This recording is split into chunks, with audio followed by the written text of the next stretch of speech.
warahmatullahi wabarakatuh.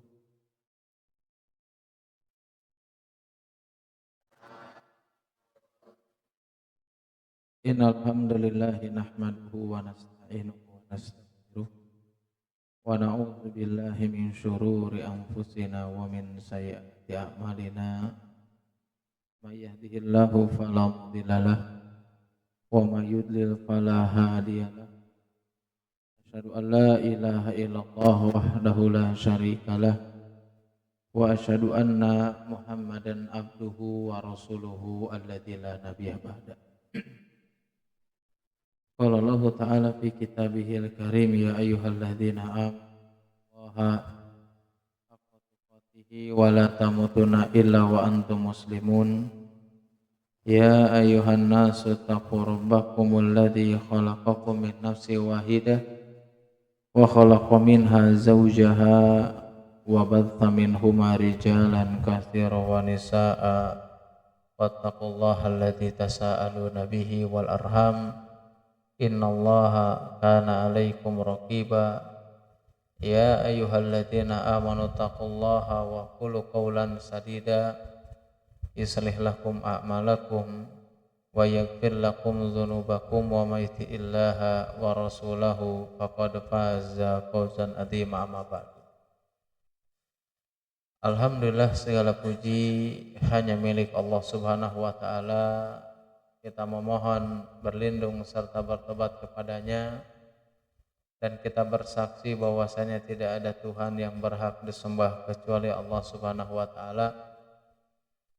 Salawat dan salam tidak lupa senantiasa kita curahkan kepada Nabi kita Nabi Muhammad sallallahu alaihi wasallam beserta keluarganya, sahabatnya, tabi'in, tabi'ut tabi'in, dan kepada para pengikutnya yang senantiasa istiqomah berpegang teguh di atas sunnahnya Nabi Muhammad sallallahu alaihi wasallam hingga akhir zaman.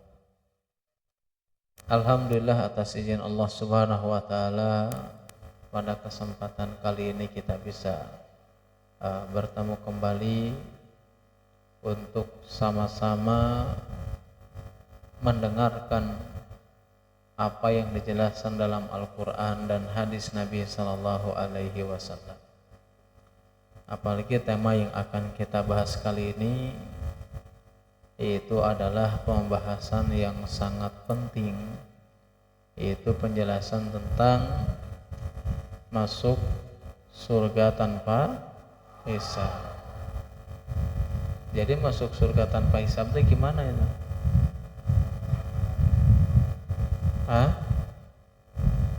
Tanpa dihisab? Ya, dihisab tadi gimana gitu?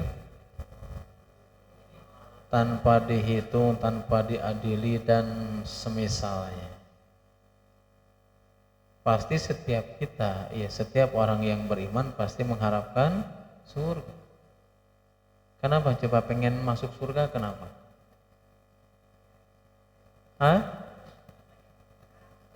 Karena di surga banyak nikmatnya.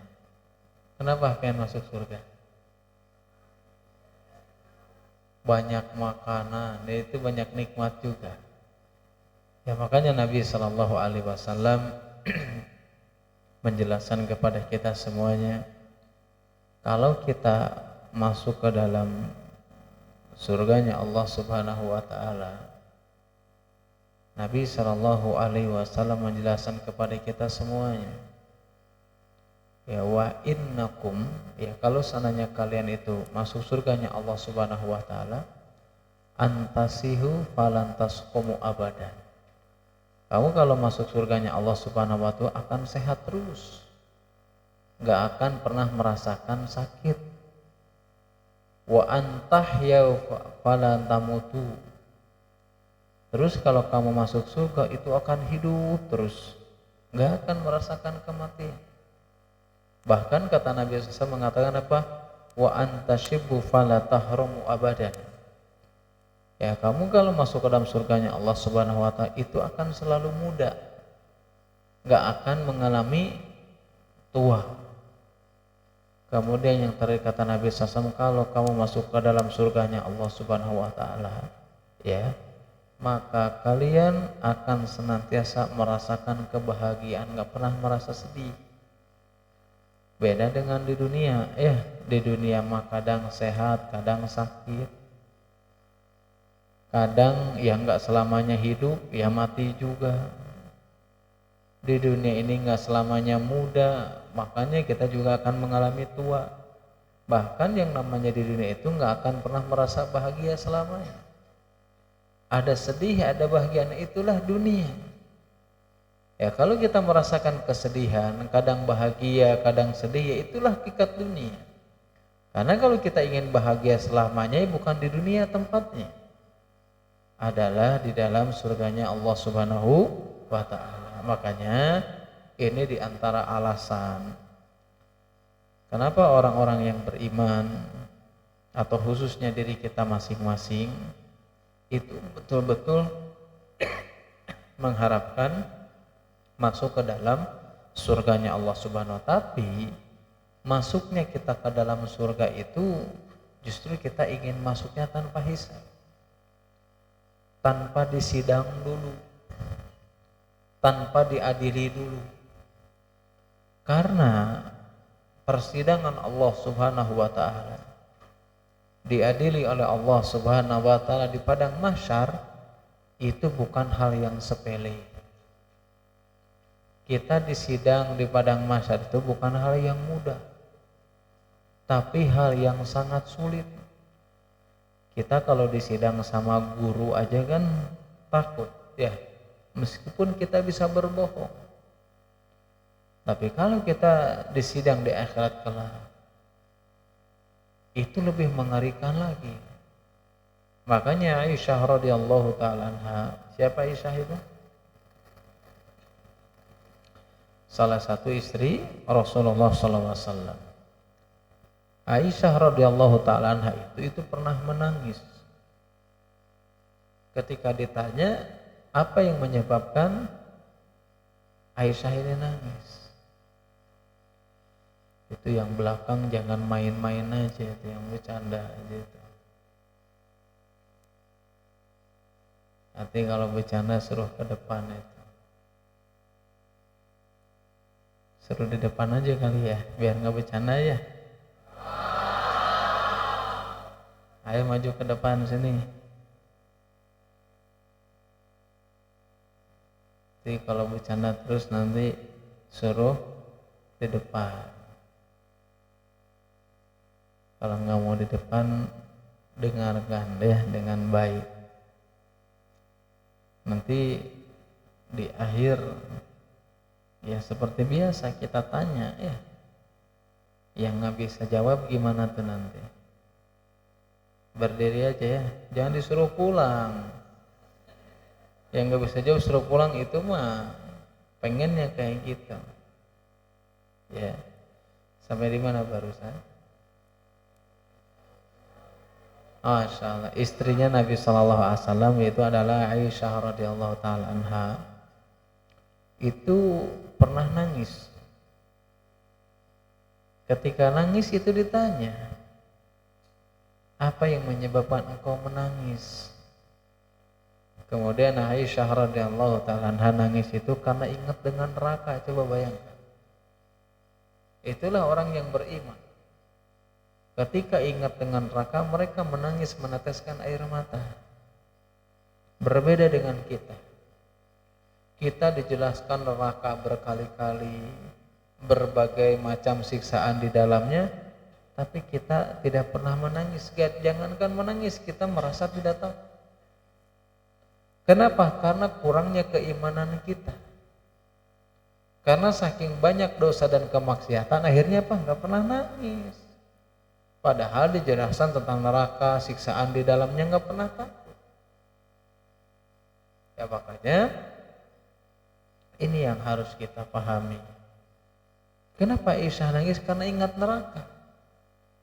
Kemudian ketika nangis ingat neraka, maka ketika itu Aisyah langsung bertanya kepada Nabi Sallallahu Alaihi Wasallam, ya Rasulullah, apakah ketika nanti di akhirat kelak, apakah engkau akan ingat kepadaku? atau akan ingat kepada keluarga. Maka kata Nabi Shallallahu Alaihi Wasallam, ketika ditanya demikian, maka Nabi Shallallahu Alaihi Wasallam menjawab, "Ama fi salasati mawatin fala yadhkuru ahadun ahada." Ada 3 tempat, ada 3 momen yang kita itu tidak akan saling ingat satu sama lain. Yang pertama apa? Indal mizani hatta ya'lama ayakhifu mizanuhu aw yaskun. Ada momen saat dimana kita itu enggak bakalan ingat satu sama lain. Enggak ingat sama keluarga. Ya, orang tua enggak ingat sama anaknya. Anaknya enggak ingat sama orang tua. Kita selama ini berteman enggak bakalan saling ingat satu sama lain. Kapan? Yang pertama, hal tersebut akan terjadi ketika di mizan. Ketika amalan itu ditimbang. Apakah amalan kebaikannya itu berat atau ringan? Itu enggak ada yang ingat satu sama lain. Berarti apa? Menunjukkan momen yang begitu dahsyat. Yang kedua kata Nabi SAW, wa indal kitabi hina yuqalu ha umuqra'u kitabiyah. Ya. Itu adalah momen yang kedua yang kita tidak akan saling ingat satu sama lain, yaitu adalah ketika Allah Subhanahu wa taala membacakan atau memberikan catatan amalan kita masing-masing. Kenapa di sini nggak ingat satu sama lain? Berarti momen tersebut adalah momen yang sangat dahsyat, momen yang sangat genting sehingga kita tidak peduli satu sama lain. Bahkan Nabi SAW menjelaskan kepada kita, ketika kita di padang mahsyar kelak, itu dalam keadaan tidak menggunakan pakaian, meskipun pada ujungnya kita diberikan pakaian juga. Ya, tidak menggunakan pakaian, tidak menggunakan alas kaki, bahkan tidak berkhitan juga. Makanya ketika Nabi menjelaskan kita itu tidak menggunakan pakaian satu sama lain, maka Aisyah bertanya, ya kalau kita nggak menggunakan pakaian berarti kita bisa melihat satu sama lain.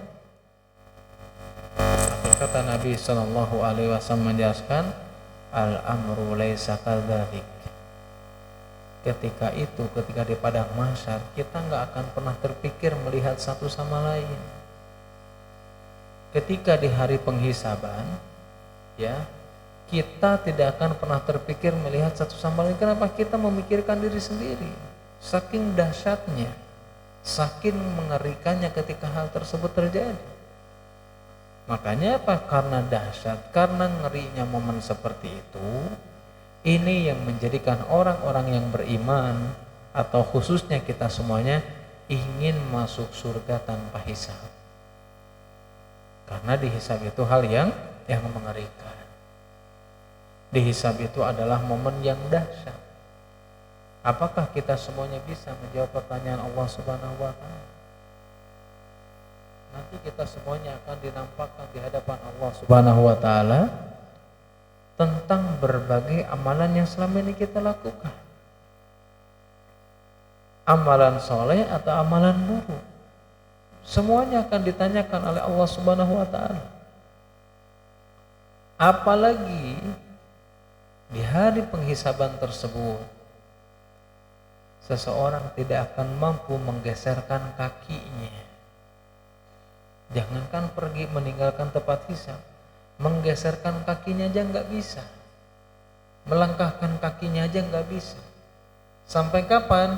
Sampai ditanya diantaranya, ditanya tentang waktu yang selama ini Allah berikan kepada kita. Kita gunakan untuk apa? Tentang harta yang selama ini kita miliki akan ditanya. Dari mana kita mendapatkannya? Terus bagaimana kita menggunakannya? Kemudian juga Allah Subhanahu wa taala akan menanyakan ilmu yang selama ini kita pelajari. Apakah sudah diamalkan atau belum? Apakah sudah diamalkan atau justru tidak diamalkan, semuanya akan ditanya. Nah, hal-hal yang seperti ini yang menjadikan apa? Motivasi diri kita masing-masing ingin masuk surganya Allah Subhanahu wa taala tanpa dihisab, tanpa disidang. Pengen masuk ke dalam surga langsung begitu saja. Dan cita-cita tersebut, ya, cita-cita seperti ini bukan hanya cita-cita kita saja yang banyak dosa dan kesalahan. Bahkan sekelas Nabi Shallallahu Alaihi Wasallam, beliau pun memohon, ya, agar apa? Agar dijauhkan oleh Allah Subhanahu Wa Taala dari penghisaban tersebut. Makanya ada doa Nabi Shallallahu Alaihi Wasallam yang sangat terkenal, Allahumma hasibni hisaban yasira. Ada yang tahu artinya enggak? Tapi harus dihafal ya. Nanti selesai saya tunjuk, saya penghafal doa ini. Ya, salah satu di antara doa Nabi Sallallahu Alaihi Wasallam agar supaya tidak mengalami penghisaban tersebut apa? Allahumma hasibni hisaban yasira. Ya Allah, hisablah aku dengan hisaban yang ringan. Kenapa Nabi Sallallahu Alaihi Wasallam berdoa dengan doa demikian? Ini untuk menunjukkan kepada kita semuanya betapa dahsyatnya hari pembalasan, betapa dahsyatnya hari penghisaban, sehingga kita semuanya mengharapkan untuk bisa masuk surga tanpa dihisab oleh Allah Subhanahu wa taala. Adapun ketika dihisab nanti di hari kiamat atau di akhirat kelak, memang para ulama berselisih pendapat. Bagaimana kalau seandainya kita sudah taubat dari dosa dan kemaksiatan? Apakah catatan amal tersebut akan dinampakkan? Ya, ini ada silang pendapat. Ada yang mengatakan dinampakkan, ada yang tidak. Ternyata pada hari penghisaban tersebut, pada hari kiamat kelak, ada orang-orang yang mereka masuk surga tanpa hisabnya Allah Subhanahu wa taala. Siapa itu? Yaitu adalah mereka di antaranya yang dijelaskan oleh Allah Subhanahu wa taala atau karakternya. Orang yang akan masuk surga Allah Subhanahu wa taala tanpa hisab itu adalah yang kualitas keislamannya tinggi, yang kualitas keimanannya tinggi, baru mereka bisa masuk ke dalam surganya Allah Subhanahu wa taala tanpa hisab. Makanya Allah Subhanahu wa taala menjelaskan dalam salah satu firman-Nya dalam surat Fatir ayat 32 dan 33, Allah Subhanahu wa taala berfirman, surat apa tadi? Surat Fatir ayat berapa? 23 atau 32? 32. Ayat 32 dan 33 bahwasanya Allah Subhanahu wa taala berfirman, "Tsumma awrasnal kitabal ladzina istafaina min ibadina faminhum dzalimun li nafsihi wa minhum muqtasidun wa minhum sabiquna bil khairat bi idznillah dzalika huwal fadlul kabir jannatu 'adnin yadkhulunaha." Dalam ayat tersebut, dalam surat Fussilat dalam surat Fatir ayat 32 dan ayat 33, Allah itu menjelaskan tentang tingkatan kualitas keislaman seseorang, tentang tingkatan kualitas keimanan seseorang yang mereka akan masuk ke dalam surganya Allah Subhanahu wa taala tanpa hisab. Siapa itu? Yang pertama, tingkatan Islam itu ada 3, ada yang paling rendah, ada yang pertengahan, ada yang tingkatan Islam atau imannya paling tinggi. Tingkatan Islam dan iman paling rendah dalam ayat tersebut dikatakan apa? Tsumma awrasnal kitabal ladzina istafaina min ibadina. Kata Allah SWT mengatakan, kemudian kami akan mewariskan kitab. Jelas Al-Quran. Kepada siapa?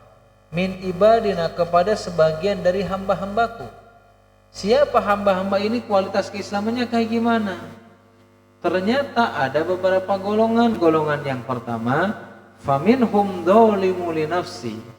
Ada sebagian kaum muslimin, mereka adalah memiliki atau kualitas keislamannya yang paling rendah. Siapa itu?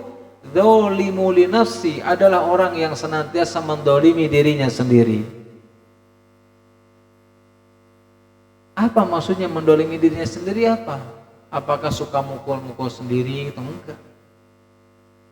Dzalimun li nafsi, yang senantiasa mendolimi diri sendiri, yaitu adalah orang-orang yang mereka senantiasa melakukan kemaksiatan kepada Allah Subhanahu wa Ta'ala. Karena orang yang melakukan kemaksiatan kepada Allah, sejatinya dia telah mendolimi dirinya, alias menjerumuskan dirinya ke dalam nerakanya Allah Subhanahu wa Ta'ala. Orang yang senantiasa bermaksiat kepada Allah, kenapa dikatakan mendolimi?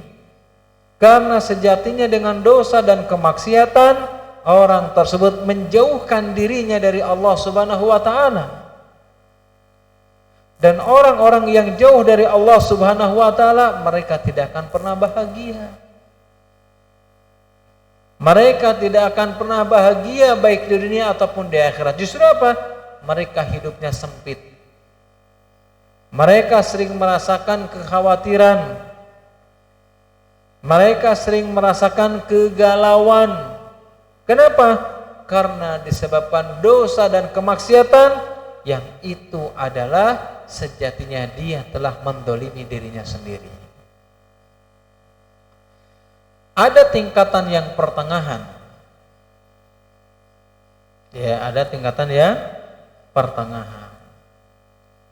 Apa tingkatan yang pertengahan atau kualitas keislamannya tengah-tengah? Di sini dikatakan wa minhum muqtasidun, yaitu adalah muqtasidun. Siapa muqtasidun itu?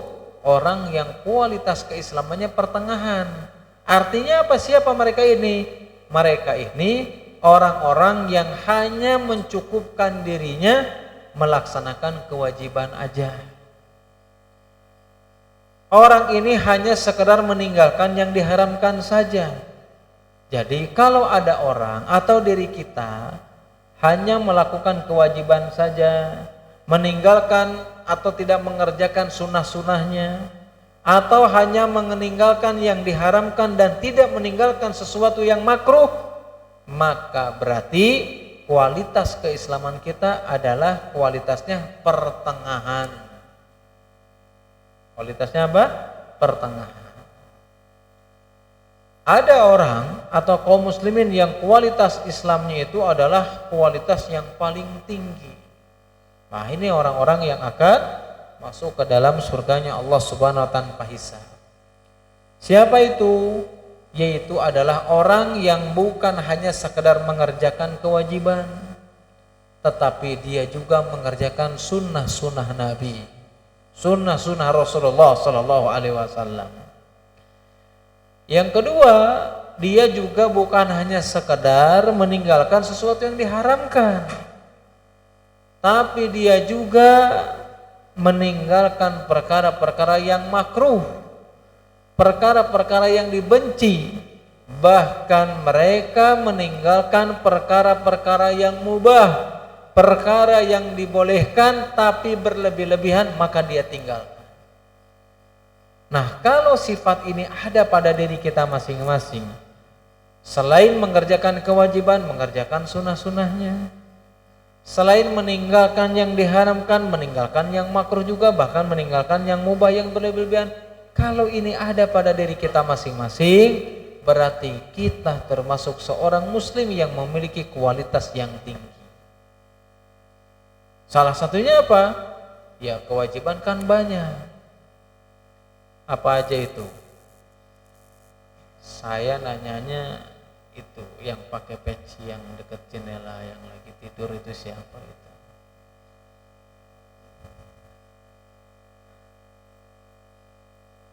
Coba kewajiban selain sholat, puasa itu apa aja? Kan kewajiban banyak ya. Sholat, zakat, puasa, haji. Selain itu apa yang harus kita lakukan? Hah? Apa itu?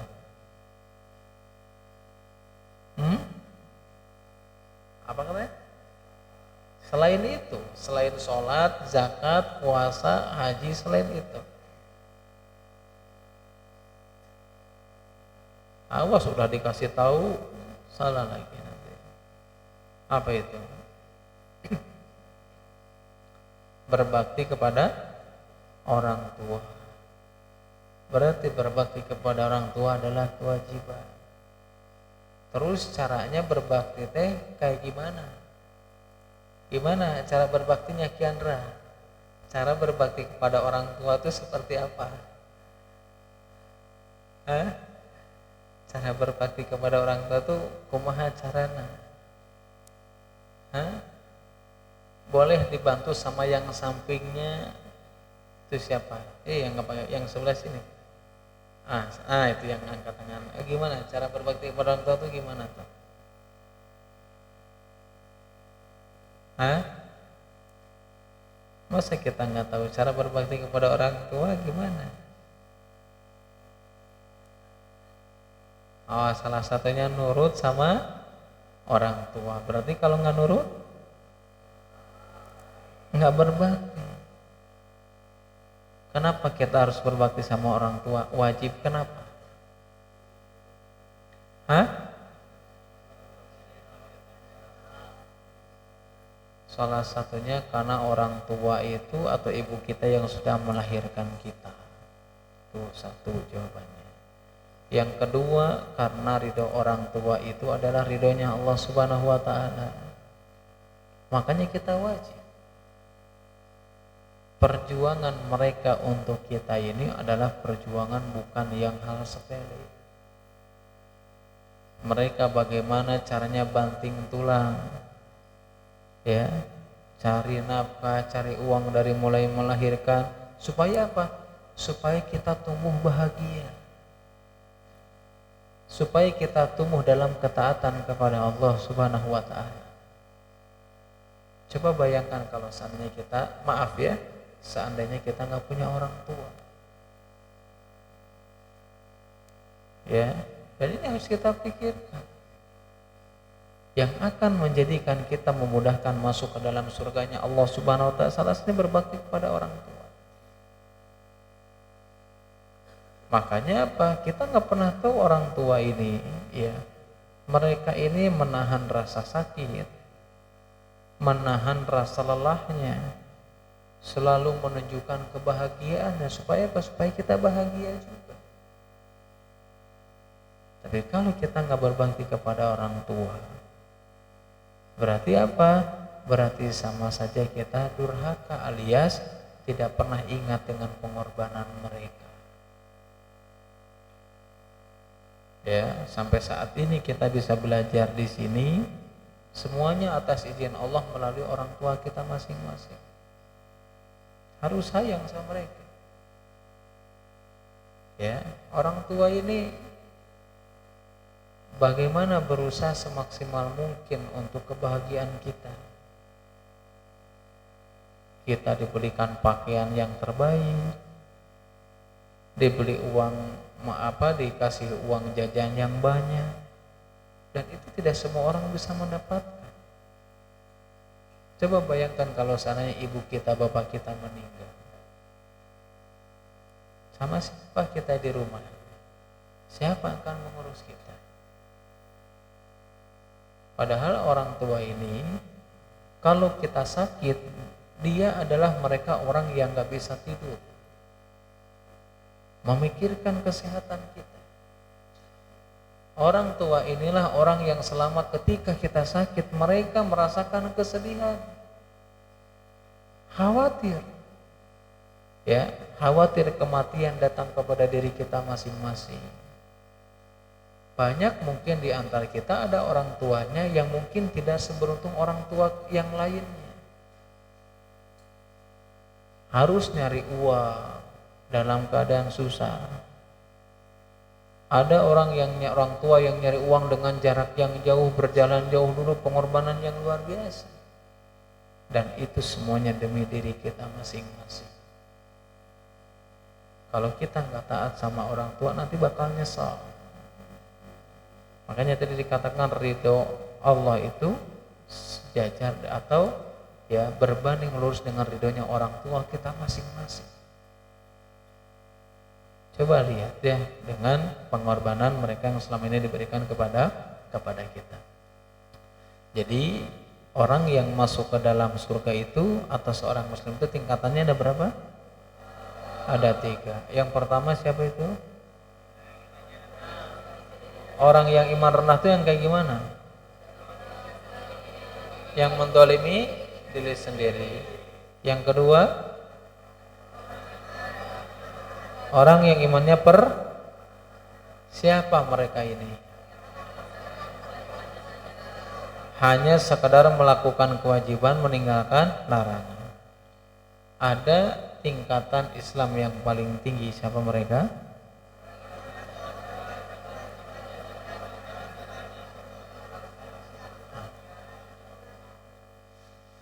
Nah, kemudian dalil yang lain yang menjelaskan kepada kita bahwasanya ada orang-orang yang mereka masuk ke dalam surganya Allah Subhanahu wa taala tanpa hisab. Yaitu adalah sebuah hadis Nabi dari Ibnu Abbas radhiyallahu taala anhu bahwasanya Nabi sallallahu alaihi wasallam bersabda, "Uridat alayyal umam." Kata Nabi SAW mengatakan telah ditampakkan kepadaku umat-umat. Faja'ala yamuru nabiyyu ma'ahu rajulu. Aku melihat ada seorang nabi yang pengikutnya hanya satu orang aja. Wan nabiyyu ma'ahu rajulani. Ada juga nabi yang pengikutnya hanya 2 orang saja. Wa nabiyyu wa ma'ahu ruht. Yaitu adalah ada seorang nabi bersama sekelompok orang aja pengikutnya. Wa ra'aitu sawadan katsiran saddal ufuq. Kemudian kata Nabi SAW mengatakan dalam hadis tersebut, lalu tiba-tiba dinampakkan kepadaku kumpulan manusia yang begitu banyak memenuhi ufuk. Farajatu an takuna ummati, aku berharap umat yang banyak ini adalah umatku. Fakila, kemudian dikatakan kepadaku, hada Musa wa qaumuhu. Umat yang banyak tersebut ya, yang memenuhi ufuk tersebut itu adalah umatnya kaum Nabi Musa. Tsumma qilali, kemudian diperintahkan kepadaku atau dikatakan kepadaku, undur lihatlah. Fara'aitu sawadan katsiran sawaddal ufuk. Kemudian aku juga melihat lagi tuh kelompok manusia yang begitu banyak. Fakilali, maka dikatakan kepadaku, undur hakada wa hakada. Ya, dikatakan kepadaku, lihatlah sebelah sini dan lihatlah sebelah sana. Fara'aitu sawadan katsiran saddal ufuk. Melihat lagi kelompok manusia yang begitu banyak yang memenuhi ufuk. Fakilali fahaulai ummatuka. Maka dikatakan kepada Nabi SAW, itu umat yang kamu lihat yang banyak itu adalah umatmu. Wa ma haula'i sab'una alfan yadkhuluna jannata bighairi hisab. Dan di antara banyak umatmu tersebut ada 70.000 orang yang mereka akan masuk ke dalam surganya Allah Subhanahu wa taala tanpa hisab. Ada berapa? Ada 70.000 orang. Meskipun 70.000 ini para ulama memiliki 2 pendapat. Maksudnya 70.000 ini hitungan yang begitu banyak, bukan pembatas. Ya, meskipun pendapat yang kuat bahwasanya 70.000 ini adalah secara hakikatnya memang 70.000 yang mereka akan masuk surganya Allah Subhanahu wa taala tanpa hisab. Meskipun dalam riwayat lain Nabi Shallallahu alaihi wasallam meminta tambahan dari setiap 1.000 tersebut, meminta 70.000. 7.000. Ya.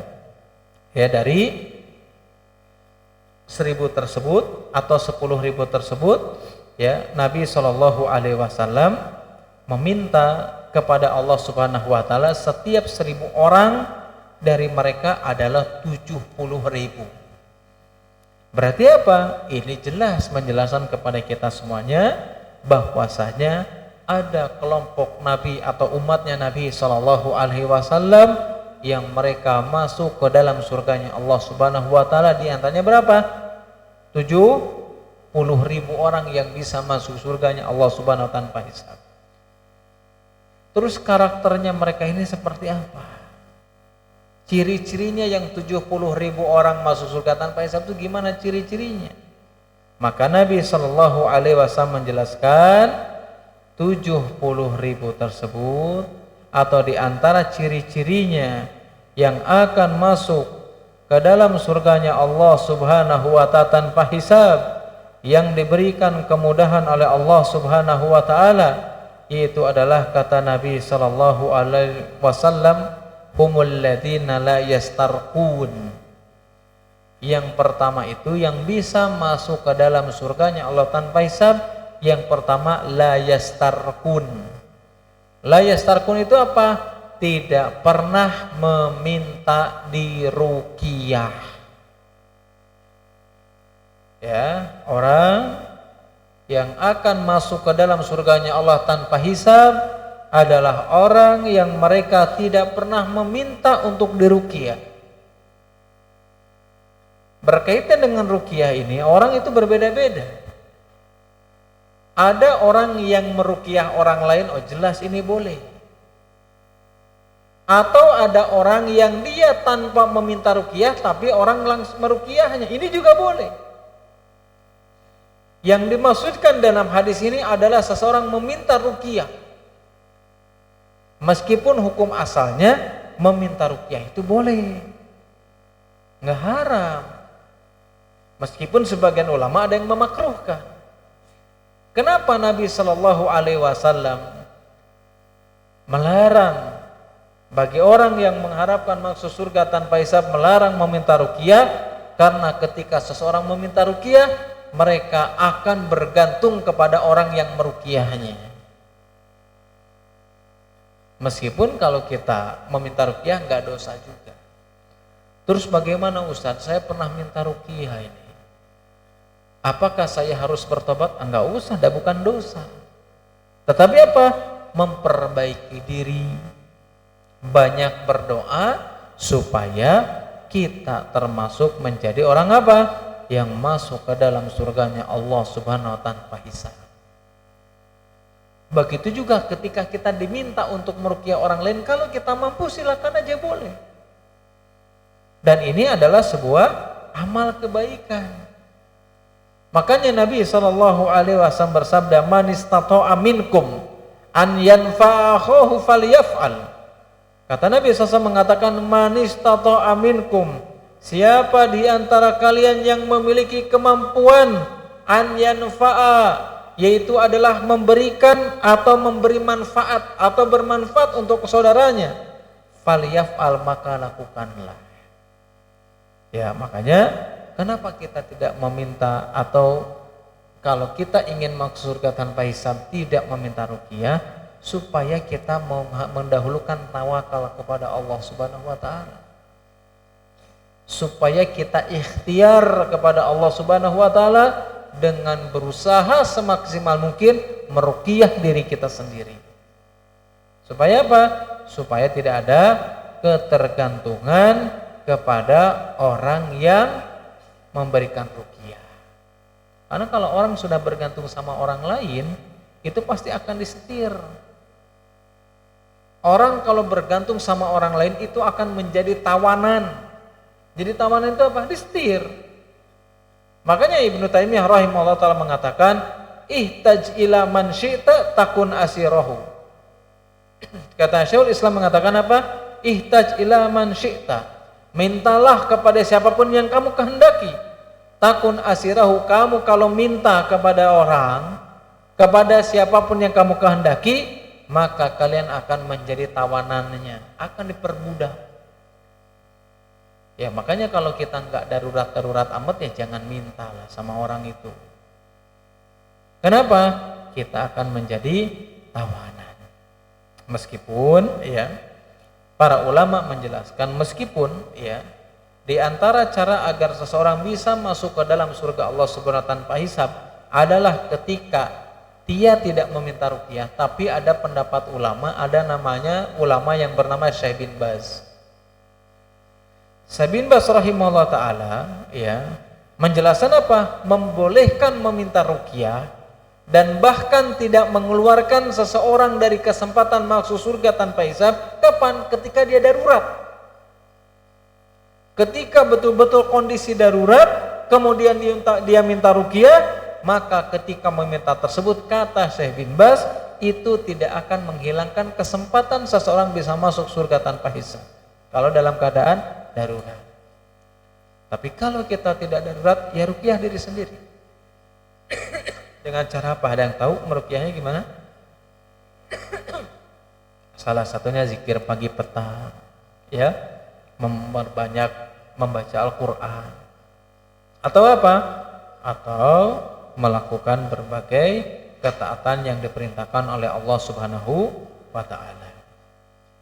Kemudian kata Nabi sallallahu alaihi wasallam menjelaskan kepada kita semuanya ciri-ciri orang-orang yang mereka bisa masuk ke dalam surganya Allah Subhanahu wa taala tanpa hisab, ya. Yang kedua yaitu adalah humul ladzina la yatatayyarun, tidak melakukan tatoyur. Tatoyur itu apa? Menganggap sial atau menjadikan sebab yang dia bukan sebab, itu namanya tatoyur. Menjadikan sebab yang dia bukan sebab itu apa? Contoh, banyak keyakinan di masyarakat kalau ada kupu-kupu masuk ke rumah berarti ada, itu tatoyur namanya. Itu syirik, nggak boleh, nggak ada hubungannya, nggak ada sebabnya datang kupu-kupu, datang tamu, nggak ada. Saya di rumah jarang ada kupu-kupu, tapi tamu sering datang ke rumah. Ini namanya tatoyur, menganggap sial, atau dalam bahasa kita pamali. Atau ada keyakinan ketika ada burung, tahu burung cuncuing, tahu? Apa bahasa Indonesianya? Saya juga nggak tahu bahasa Indonesianya apa. Pokoknya mau burung cuncuing, uncuing mungkin ya. Sebagian kita menganggap kalau ada burung uncuing berarti ada orang yang mati. Berarti apa? Menganggap sesuatu sebab yang dia bukan sebab. Emang sebab kematian ada burung? Nggak ada. Berarti apa? Menjadikan sebab yang dia bukan sebab, ini namanya tatoyur. Atau misalkan ya, ada orang yang biasanya misalkan mata nate kekerenceman sabelah, matanya, nggak tahu mata yang kanan atau kiri kekerenceman sabelah, terus mengatakan kayaknya mah ada yang kangen. Itu namanya tatoyur itu. Atau tiba-tiba misalkan tangannya kekerenyedan, ya, tangan kanannya. Karena tangan kanannya kekerenyedan, dia menganggap apa? Sebentar lagi akan dapat rezeki, itu namanya tatoyur, syirik. Atau sebagian hotel, ya, sebagian tempat mereka itu menganggap angka sial. Contohnya angka 13. Itu kalau di sebagian hotel-hotel nggak ada nomor 13. Atau nomor 4 biasanya. Nah, kalau kita menganggap sial atau pemali terhadap sesuatu, itu namanya tatoyur, bahkan termasuk kesyirikan, dan orang tersebut tidak akan masuk surga atau tidak memiliki kesempatan masuk surga tanpa hisab. Berarti nggak boleh tatoyur. Kemudian di antara penjelasan Nabi Shallallahu Alaihi Wasallam yang menjelaskan kepada kita semuanya, di antara sebab yang akan menjadikan seseorang masuk ke dalam surganya Allah Subhanahu wa taala tanpa hisab, yaitu siapa? Yaitu adalah orang wala yaktahun, orang yang tidak melakukan pengobatan dengan apa? Dengan besi panas. Jadi yang pertama apa? Tadi meminta ruqyah. Yang kedua, mereka tatoyur, melakukan menganggap sial. Ya. Dan ini sering terjadi dalam kehidupan kita masing-masing. Atau ada satu lagi tuh, yang menganggap sial itu adalah ketika ada seseorang duduk di pintu. Terus apa katanya teh? Nonton jodoh. Gak ada hubungannya jodoh dengan duduk di pintu. Apalagi yang lebih parah apa? Kalau ada burung hantu, katanya ya kalau nggak salah, itu bakal ada yang melahirkan. Ini juga sama. Ini termasuk daripada tatoyur. Bahkan Nabi Shallallahu Alaihi Wasallam menjelaskan ya di antara bentuk tatoyur tersebut, Nabi Shallallahu Alaihi Wasallam menjelaskan bahwasanya hal tersebut bagian atau bentuk daripada kesyirikan kepada Allah Subhanahu wa taala. Selanjutnya yang ketiga tadi apa? La yaktawun, yaitu adalah seseorang yang mengobati dirinya dengan besi panas. Menggunakan pengobatan besi panas ini pada hukum asalnya boleh atau tidak? Boleh. Pada hukum asalnya boleh. Tetapi kenapa Nabi SAW melarangnya bahkan memakruhkannya? Ada sebuah hadis Nabi SAW menjelaskan kepada kita semuanya, asyifa'u fi thalathati, bahwasanya penyembuhan atau pengobatan itu pada 3 hal atau dengan 3 hal. Yang pertama apa? Fi syartati mihjamin, yaitu adalah dengan apa? Dibekam.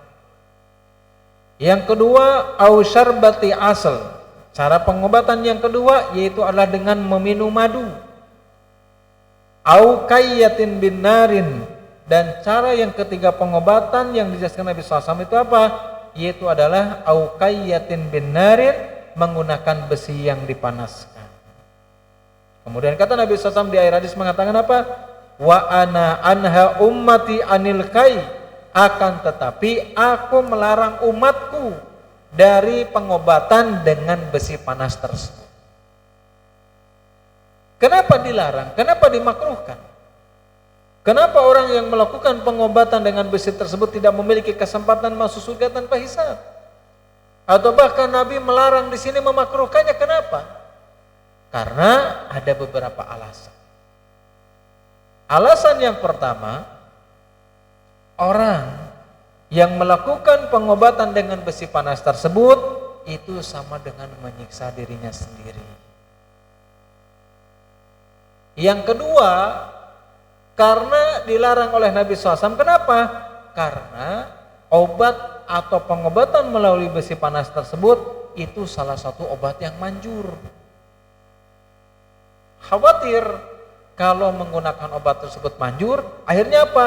Dia bergantung kepada besi tersebut dan dia tidak bergantung bahwasanya yang menyembuhkan adalah Allah Subhanahu wa taala. Makanya apa? Makanya Nabi SAW di akhir hadis tersebut itu melarang, meskipun ada pepatah Arab mengatakan apa? Akhirud dawa'i al-kai. Ya, ini bukan hadis, pepatah Arab. Mereka mengatakan akhirud dawa'i al-kai. Obat terakhir atau obat pamungkas yaitu adalah dengan kai, yaitu ada dengan besi panas. Nah, kapan orang menggunakan besi tersebut yaitu terhalang dari masuk surga tanpa hisab? Kalau dia meminta. Kalau dia meminta. Kalau seandainya tidak meminta, ya, kemudian ada yang menawarkan hal seperti itu, ya meskipun dibolehkan, tapi sebaiknya tidak dilakukan. Karena Nabi SAW di akhir hadis tersebut melarangnya. Kemudian apalagi yang bisa menyebabkan humul ladina la yastarqun wa la yatatayyarun wa la yaktawun wa ala rabbihim yatawakkalun. Dan yang keempat, sebab seseorang bisa masuk ke dalam surga tanpa hisab, yaitu adalah seseorang yang senantiasa bertawakal kepada Allah Subhanahu wa taala. Menyerahkan urusannya kepada Allah Subhanahu wa taala. Tapi apa? Dibarengi dengan ikhtiar. Kalau ada orang bertawakal tapi enggak ikhtiar, para ulama menjelaskan berarti ada cacat dalam masalah akidahnya. Karena akidah yang benar, tawakal itu tidak menjauhkan diri seseorang untuk melakukan ikhtiar. Nabi Shallallahu Alaihi Wasallam ketika melakukan berbagai macam peperangan, penyerangan, itu apa? Itu dibarengi dengan ikhtiar. Tidak semena-mena Nabi itu perang, biarinlah dan kayaknya ditolong ku Allah, udah maju, enggak. Nabi menggunakan senjata, Nabi juga berlindung, Nabi juga mempersiapkan. Maka orang-orang yang senantiasa menyerahkan urusannya kepada Allah Subhanahu wa taala, yang bertawakal kepada Allah, mereka yang akan masuk ke dalam surganya Allah Subhanahu wa taala tanpa hisab. Jelas? Sebetulnya pembahasannya panjang ya, tapi karena waktunya terbatas jadi disingkat. Insyaallah nanti kalau ada kesempatan kita jelaskan lagi, panjang pembahasannya. Kita masuk ke pertanyaan aja ya, pertanyaannya main banyak.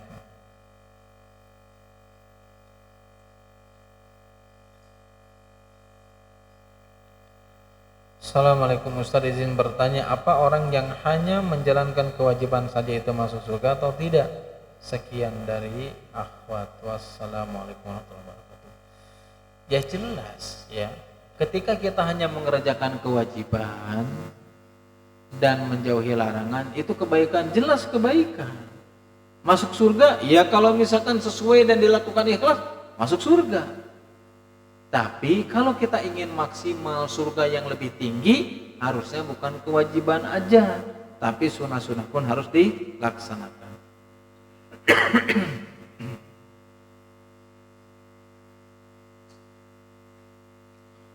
Assalamualaikum Ustaz, izin bertanya bagaimana cara kita terlepas dari hisab yang sulit. Ya tadi jelaskan salah satunya berdoa yang diajarkan Nabi Shallallahu Alaihi Wasallam. Gimana doanya? Allahumma hasibni hisaban yasir. Ya Allah, hisablah dengan hisaban ini. Itu salah satunya. Yang kedua, ada orang-orang yang mendapatkan keringanan, alias dia mendapatkan kemudahan ketika dihisab. Ya syukur-syukur, kita kan mengharapkannya masuk surga tanpa hisab. Ya barusan dijelaskan kalau kita masuk surga bukan hanya sekedar diringankan, enggak dihisab. Kapan itu? Apa aja supaya masuk surga tanpa dihisab? Tidak meminta apa? Tidak minta ruqyah, terus tidak meminta apa? Yang kacamata. Apa? Tahayul. Tatoyur. 2.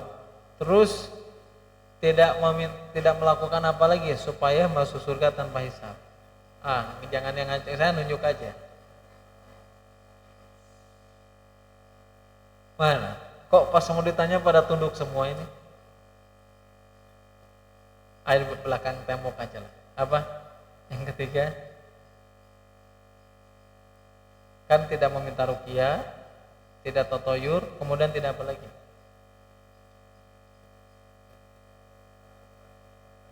Tidak melakukan pengobatan dengan besi panas. Kemudian yang keempat apa? Yang senantiasa bertawakal, itu yang bisa memudahkan. Bukan hanya sekedar memudahkan, tapi menyelamatkan kita dari hisab. Adapun yang lainnya yang melakukan amalan-amalan soleh, ketaatan kepada Allah, maka Allah akan memberikan kemudahan, insya Allah.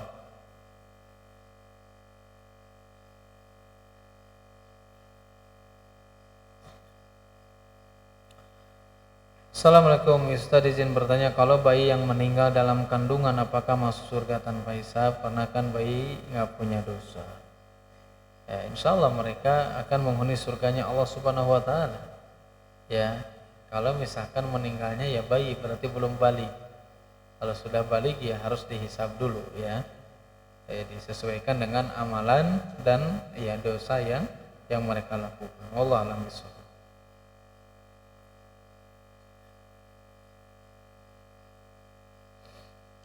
Apa Ustaz, saya izin bertanya, jika kita pernah diruqyah tapi orang tua kita yang menyuruh lalu kita diruqyah, apakah kita akan tetap dihisab? Ya mudah-mudahan kita termasuk orang yang masuk surga tanpa hisab, karena bukan kita yang meminta tapi orang tua. Bahkan Nabi SAW itu pernah memerintahkan kepada siapa? Kepada Aisyah radhiyallahu taala anha.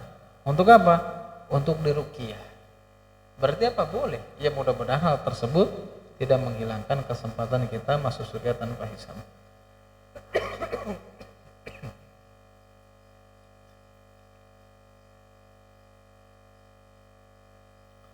Assalamualaikum Ustaz, izin bertanya, apakah seorang anak bisa menolong orang tuanya untuk bisa masuk surga syukur?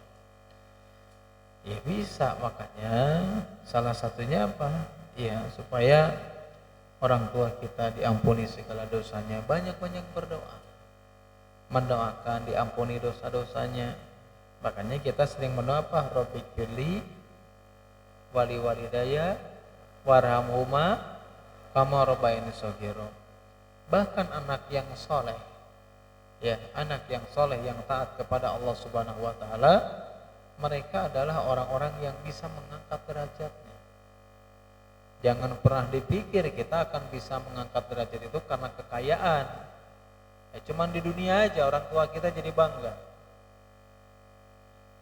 Salah satu hal yang bisa mengangkat derajat orang tua kita kelak di surganya Allah Subhanahu Wa Taala, yang dilakukan oleh orang-orang soleh yang mereka senantiasa mendoakan. Makanya ada satu momen di akhirat kelak, itu orang tua kita tiba-tiba derajatnya atau dimasukkan ke surga yang paling tinggi atau sederajat dengan anaknya. Tiba-tiba orang tua itu nanya, apa yang menyebabkan, wahai Rabbku, kenapa aku ini diangkat derajat, dipindahkan ke surga yang lebih tinggi, apa menyebabnya apa? Maka kata Allah Subhanahu wa taala mengatakan, bistighfari waladika lak. Kamu diangkat derajatnya olehku, oleh Allah Subhanahu wa taala, itu disebabkan karena apa? Karena istighfar dan doa anakmu yang selama ini kau panjatkan. Ya, bukan hanya sekedar doa saja, kita juga harus menjadi orang yang soleh, orang yang taat kepada Allah, nurut sama orang tua kalau kita sayang sama orang tua kita masing-masing, nurut sama mereka kalau kita ingin mengangkat derajatnya baik di dunia ataupun di akhirat kelak. Tapi kalau itu tidak dilakukan oleh diri kita masing-masing, berarti kita menyakiti orang tua, membuat sedih orang tua. Itu salah satu bentuk kedurhakaan, membuat sedih, membuat kecewa, membuat tidak tenang orang tua. Itu salah satu bentuk seseorang durhaka sama orang tua. Kalau anak sudah durhaka, ya sudah, hidupnya nggak bakalan bahagia. Kalaupun dia sukses, nggak bakalan berkah. Ya, kalaupun dia banyak harta, tidak akan berkah. Kapan? Kalau dia durhaka kepada kedua orang tua.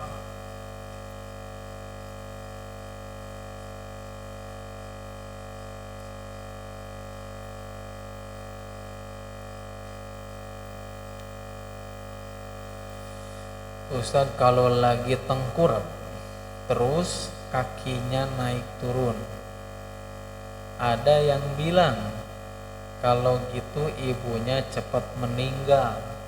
Apakah ini tatoyur? Jelas tatoyur ini namanya. Nggak ada urusannya tiduran kaki diangkat ibu kita meninggal. Ini namanya tatoyur. dan ini termasuk dari perbuatan kesyirikan kepada Allah Subhanahu wa taala.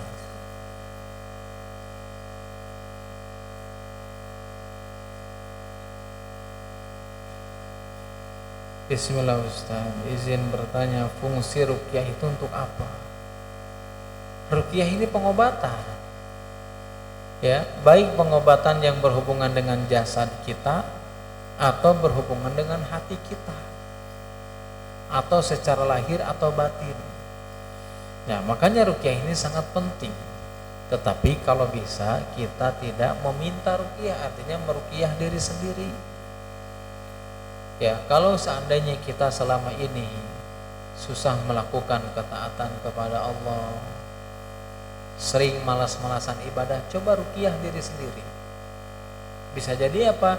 Sudah banyak setan dalam diri kita masing-masing. Dan ruqyah juga apa? Bisa mengobati penyakit yang lainnya.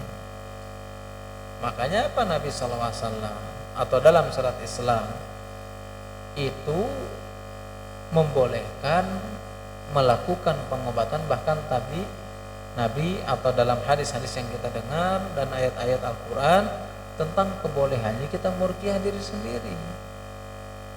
Itu untuk gunanya untuk pengobatan. Ya, kalau misalkan nanti kita menikah, istri kita susah nurut, susah taat, coba ruqyah aja tuh. Kenapa?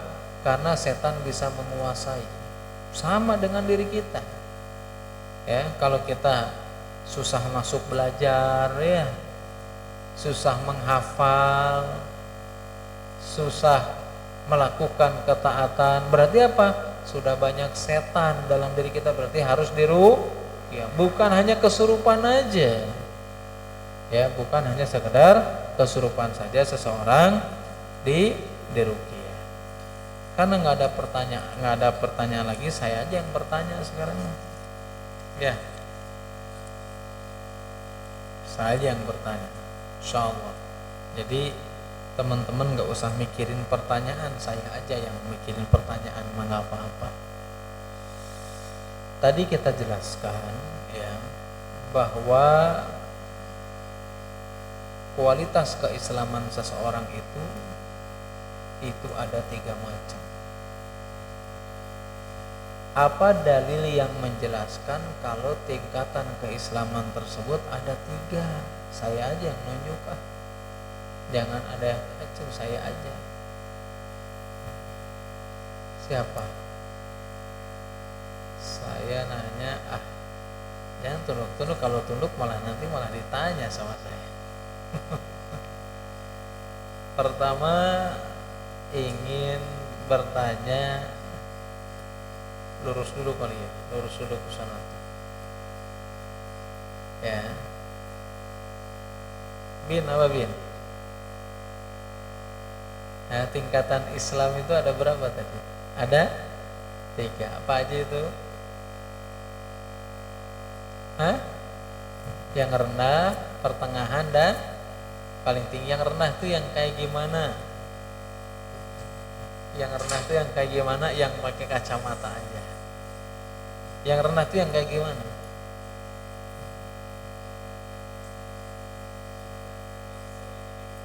Masya Allah. Siapa namanya itu? Radit. Oh, Raditya. Itu yang paling, tingkatan yang paling rendah. Yang kedua tingkatan yang apa? Yang pertengahan. Tingkatan yang pertengahan itu yang kayak gimana? Sama yang pakai kacamata juga, bukan sampai kacamata. Ya, yang pertengahan itu yang kayak gimana?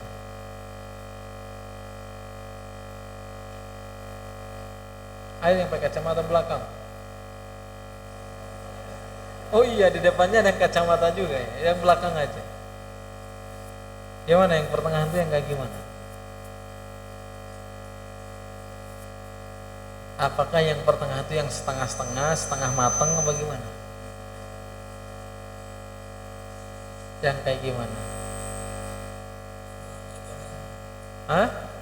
Oh, semuanya juga melakukan amal ibadah. semuanya juga melakukan ibadah juga, yang paling tinggi yang tengah yang melakukan ibadah. Itu yang ngasih tahu yang benar dong, ngasih taunya itu. Gimana? Yang gimana?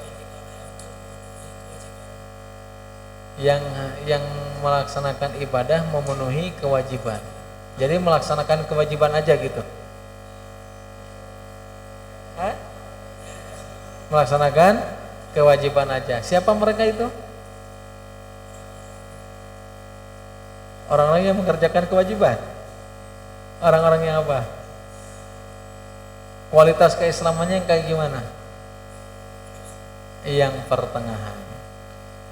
Nah, yang paling tinggi itu adalah orang yang kualitas Islamnya yang paling tinggi. Siapa itu? Yang belakang yang lagi nunukin kepalanya. Nah, itu yang baru ngangkat barusan.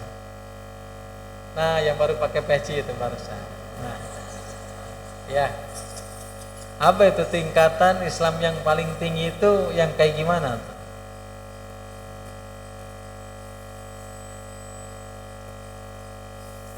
Kirain barusan pas pecinya dipakai langsung ilmunya nempel gitu.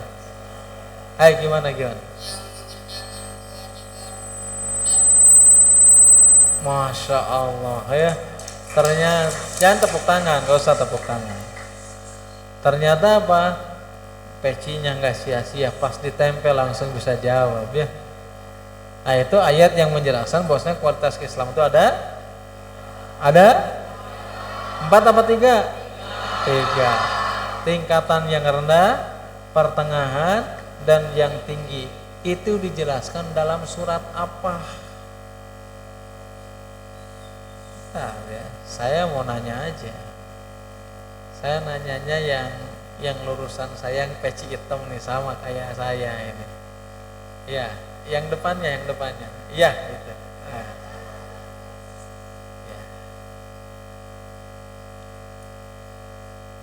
Ya, depannya. Salah sendiri, pecinya sama ya. Jadi ditanya, gimana tuh, surat apa itu?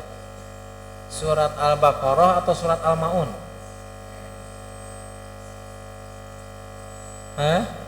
Surat Al-Baqarah atau surat Al-Maun? Surat apa itu?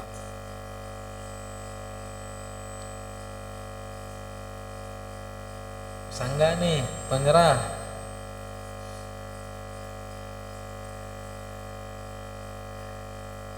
Kalau nyerah yang di depannya aja nih. Tapi yang ini nih. Nah, itu.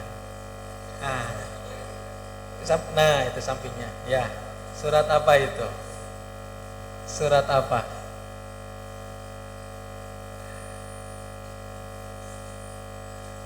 Surat apa? Surat Al-Baqarah, surat ayat 23 atau 24? 32. Masya Allah ya.